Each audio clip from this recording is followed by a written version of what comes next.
These are some of the toughest fouls we've seen in NBA history. Steals for Harden, and then he is mauled by O'Neal. Mack and Schroeder.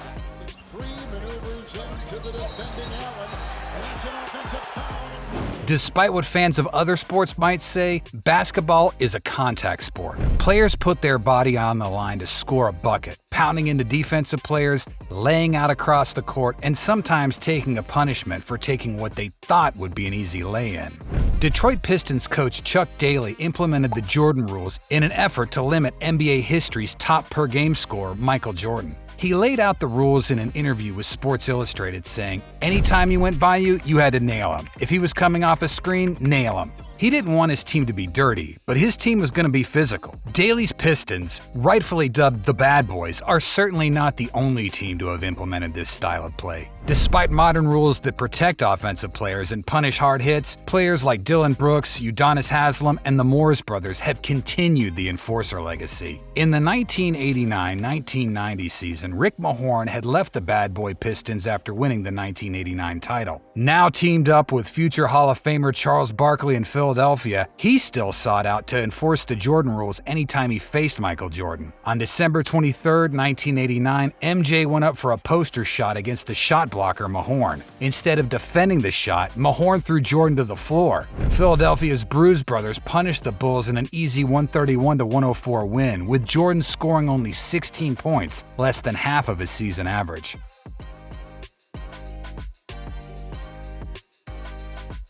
DeMarcus Cousins spent most of his Sacramento Kings tenure letting his bad attitude get in the way of his incredible talent. He never made the playoffs, but he did manage to lead the league in technical fouls a staggering 4 times. One of his most vicious encounters happened on New Year's Eve 2014 against the Celtics. During another blowout loss in which he was visibly frustrated and pouting after no calls, he had enough of Marcus Smart's antics. Smart, the 2022 Defensive Player of the Year, has always been a feisty and borderline dirty defender. With the Kings down 67-90, Smart went for a defensive box out on Cousins after a Ray McCallum jumper. It was a clean play, but Cousins took exception to it. He grabbed Smart by the jersey, flung him in a circle, and ripped him to the floor. The much smaller Smart didn't seek to retaliate. Cousins later said it wasn't because of the box out, but because Smart ran through a Cousins screen early in the play. Cousins said it felt like a cheap shot. Marcus Smart got his revenge on a big, but not DeMarcus Cousins, this time to Joel Embiid.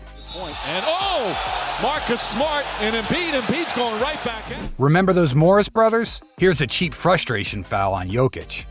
Nuggets have 5 on 4, and Jokic, oh no!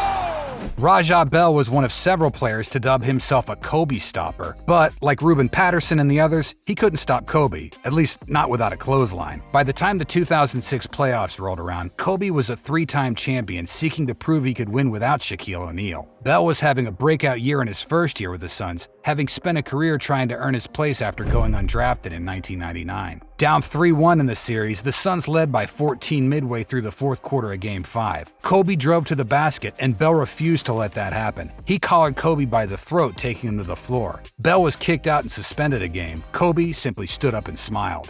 The Suns held on to win the game, then the following 2 games to complete the series comeback. Bell has since said that his play was over the top, and there's a lot of respect between the 2 players. Jeff Teague shoves Rick Rubio out of bounds like he's playing football. The Jazz.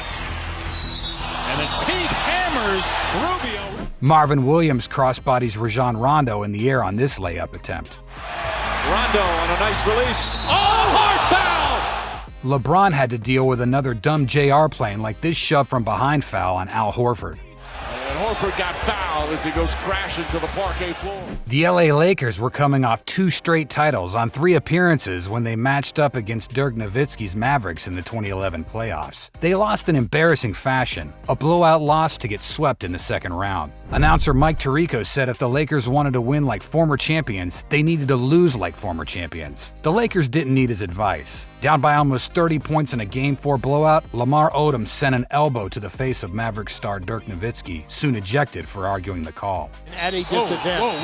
Odom went to Nowitzki on purpose. A mere minutes later, Andrew Bynum sent an elbow to the chest of tiny point guard J.J. Barea in one of the most ruthless fouls of all time. Tirico tore him apart, calling the move Bush League. It's one of of the biggest Bush League things I've ever seen. After his ejection, Bynum stripped off his jersey and strode into the locker room. The Mavs ended up winning the finals, bringing Nowitzki, Jason Kidd, Peja Stojakovic, and several others their first career title. Derek Fisher, his teammate, sent Louis Scola to the ground, charging through his pick like he was trying to bust the door open. Can't forget when Ron Artest, Meta World Peace, just randomly threw this elbow into James Harden's head. This devastating elbow wasn't really an act of world peace. Probably one of the most dirtiest plays, Kelly Olynyk yanks Kevin Love's shoulder. Kevin immediately runs to the locker room with a dislocated shoulder and out for the rest of the postseason. Olynyk and Love fighting for it. Karl Malone throws a cheap elbow to lay out Isaiah Thomas. This one might have swung a title. Seven-time champion Robert Horry still managed to make a series-winning play during his twilight years in the 2007 conference semifinals.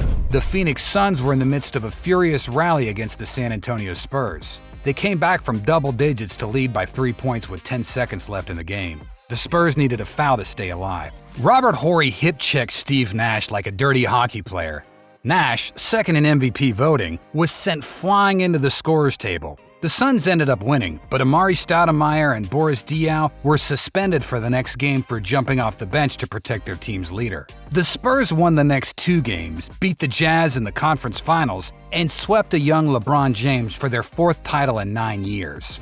Horry's still adamant that he was trying to take a charge, but didn't get there in time. He contends that Nash flying off the court was a flop. After meeting in the NCAA championships in 1979, it seemed like destiny that Larry Bird and Magic Johnson landed on opposite sides of NBA history's most storied rivalry. They met for the first time in the finals in 1984. Johnson led the run-and-gun Lakers to an early 2-1 lead after a Game 3 blowout, leaving the 14-time champion Celtics a little desperate. Hall of Famer Kevin McHale decided not to allow any more easy transition buckets. With Kurt Rambis ahead on a fast break, about to extend the Lakers' lead to 8, McHale sent him to the floor with a clothesline. Rambis stood up, ready to fight, but the message was sent. The Celts ended up winning the game and the series, with his teammates calling McHale's play inspirational. That moment seemed like a turning point in the series, and Bird ended up with his 2nd title, just as many as Magic. McHale later said that his only regret was that he didn't foul someone better than Rambis. The rivalry between the late 90s Miami Heat and New York Knicks began years earlier. Larry Johnson and Alonzo Mourning were drafted in back-to-back drafts for the Charlotte Hornets in the early 90s, leading them to their first ever playoff appearance. After an acrimonious divorce, Johnson left to the Knicks and Mourning to Miami. The Heat were coached by former Knicks coach Pat Riley. The Heat were accused by Knicks fans of illegally agreeing to a deal while he was still under contract with the Knicks. The two teams managed to play each other in the playoffs 4 years in a row, from 1997 to 2000, with every series coming down to a deciding Game 5 or 7. In Game 5 of the 1997 Eastern Conference semifinals, the Heat were trying to come back from a 3-1 series deficit. Things were getting feisty early, with Charles Oakley already ejected. With Tim Hardaway at the line, New York's Charlie Ward tried to get in position for a rebound with a low box out against P.J. Brown. Brown felt Ward was going for his knees, so he grabbed Ward and completely flipped him through the air. He went headfirst into a cameraman. The two got in a scuffle, with several teammates coming to join in the foray. Ward, Brown, and New York's John Starks were all ejected and suspended a game. The Heat ended up winning the game and the series, though the Knicks won each of the next 3 playoff series against their rivals. Thanks for watching our video. Be sure to subscribe to Hooper's Lane. Check out some of our other content here.